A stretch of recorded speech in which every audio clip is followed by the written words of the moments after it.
plus précisément à l'hôtel Novotel. C'est pas une publicité, c'est pour vous dire que bon, c'est au regard du sujet que je vais aborder que j'ai prononcé le nom de l'hôtel. Je parle à la jeunesse africaine et à toute la jeunesse. Quand je suis arrivé ici à l'hôtel, je pensais qu'on allait me demander mon niveau d'études. Je pensais que si je ne présente pas mes diplômes, je ne vais pas dormir. Mais je suis allé dans une suite magique sans qu'on me demande tu as eu quel diplôme, tu viens d'où. Bon, c'est quand je remplissais les formulaires que j'ai dit que je suis burkinabé et que je viens du Burkina.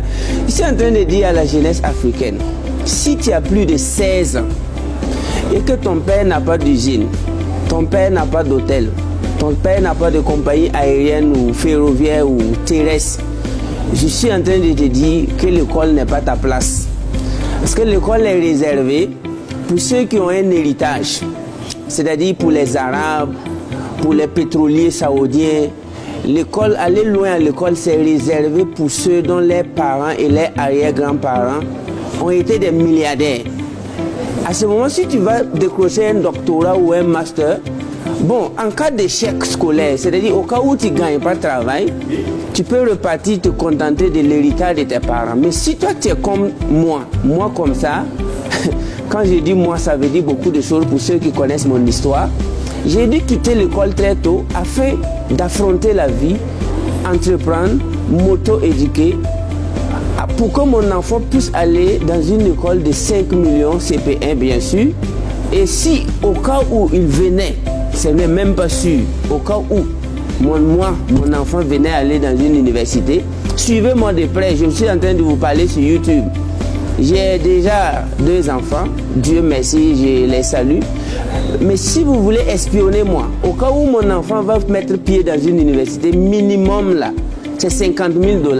Écoutez-moi bien et espionnez-moi jusqu'à ce que mes enfants grandissent. Si je n'ai pas 50 000 $ pour que mon enfant aille à l'université, il ne fera jamais ce qu'on appelle université. Parce que la comédie éducationnelle, nous en Afrique, on doit arrêter ça. Si tu n'as pas l'argent pour aller payer des éducations chères qui vont te garantir un avenir meilleur, mais il faut quitter.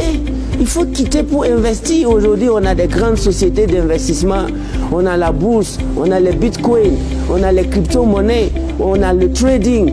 Dès lors que tu sais lire et écrire, tu peux aller sur Google et puis faire du forex, auto-trading, tu apprends à trader. Et tu vas devenir riche. Et maintenant, tu veux aller t'éduquer là où tu veux. Je ne suis pas en train de vous dire d'arrêter d'apprendre, mais je suis en train de vous dire d'arrêter de perdre votre temps. N'ayez plus pitié à vos parents, parce qu'au début, les jeunes ont pitié de leur papa. Je vais te donner le bac et me chercher. Après, je vais te donner la licence papa. Après, maman a exigé que j'ai le master. Après, quand tu ramasses tout ça, tu reviens à la maison. Tes parents te disent merci pour avoir fait ça. Et puis tu dis, mais et alors? Ils te disent de regarder la télé ou du moins de postuler. C'est ton papa maintenant qui devient ton coursier. Il sort, il revient avec des nouvelles que quoi, il a entendu une entreprise qui veut quelqu'un, alors qu'il ne connaît personne là-bas. Donc ton papa plus tes professeurs, plus ta maman, plus tes oncles réunis ensemble ne peuvent pas te donner un boulot d'un salaire de 300 000. Ensemble. Donc cela veut dire que tu as perdu tout ton temps en ayant pitié de ces gens-là qui n'ont même pas d'entreprise. Donc, le message que moi je vais passer ici, soyez stratège. À partir de 16 ans, si tu sais bien lire et écrire, il rentre dans la vie active, entreprend, devient même vendeur ambulant comme moi si tu veux. Et surtout, investis dans les crypto-monnaies. Investis beaucoup ton argent dans le trading. Et tu vas voir, à 18-20 ans, tu as des milliards ou des millions. Maintenant, si tu as envie d'aller à l'école, vas-y. Parce que pour moi, en tant qu'Africain, on doit aller à l'école avec voiture. Si à 18 ans, tu vas à l'école avec ta voiture, si le prof dit des choses insensées, mais tu démarres ta voiture et tu rentres chez toi. Parce que si ce qu'il dit ne va pas te permettre d'avoir du carburant dans une semaine, tu te lèves, tu démarres ta voiture de 20 millions et tu rentres chez toi. Mais lorsque tu vas à 25 ans, tu vas à l'école à vélo. Même si on te ment, mais tu es assis, comment tu vas faire? À 30 ans, tu vas à l'école la moto et tu ne peux même pas mettre le carburant de ta moto. Même si le professeur ment, tu es obligé d'écouter. Mais à 25 ans, tu vas à l'école avec une voiture de 30 millions. Si l'enseignant n'est pas inspirant, tu te lèves et tu démarres ta voiture, tu fais vroom et tu rentres chez toi. Mais vous, la jeunesse africaine, vous avez permis à des enseignants mal choisis de prendre votre avenir en otage. Quand je dis un enseignant mal choisi, c'est qui? C'est un enseignant qui n'a même pas un compte bancaire.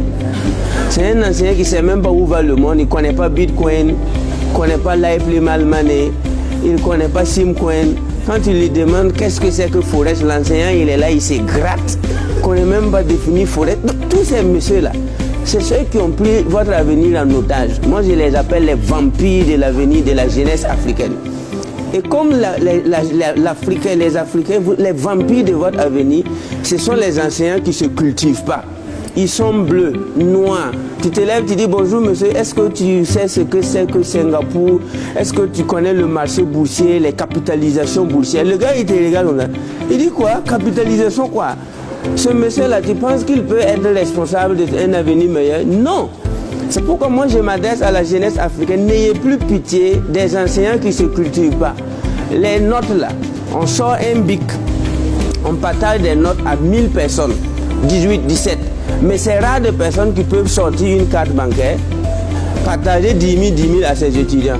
Moi je connais des enseignants, si tu parles bien, on te fait plus 5. Oui, toi, oui, plus 5. Oui, toi, plus 4. Mais il faut faire plus 5 bitcoins. Toi, tu as 2 bitcoins. Toi, je te donne 5 000 francs. Toi, je t'invite à Madagascar. Combien d'enseignants peuvent inviter les étudiants à voyager parce qu'ils étudient bien? Les notes là, c'est un bic et une feuille. Et puis on te fait plaisir sur le papier. Par la suite, la vie ne se trouve pas sur papier. C'est pourquoi les Saoudiens, les Arabes, les anglophones, les Américains, les Européens, ils ont d'abord assuré un avenir à leurs enfants avant leur naissance. Aujourd'hui, s'ils veulent que ces jeunes-là fassent des universités, on n'est pas sur les mêmes tempos en fait. Nous sommes en Afrique, le continent de toutes les possibilités. Jeunesse africaine, prenez votre avenir en main. Faites de sorte que vos enfants aillent dans des universités